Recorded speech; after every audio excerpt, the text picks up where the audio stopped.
So this machine right here, we dumped. We don't have any screw caps right now. We're not running any screw caps, but this is where we dump the screw caps, and they travel to this pipe right here. Yeah. Yeah, and they get applied on the bottom there. Okay.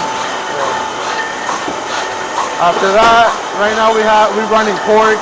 Usually, when we're running cork, we run in foils. Yeah. Some of the wineries don't use any foils on, but most of the wineries that they run cork, yes, they put foil on it. So this is where we grab the foil, right, from that box right there, and let me see, and we put them on the machine. So you have to get rid of these little plastics here and put them in here. Yeah. And this is where they get fit into the machine.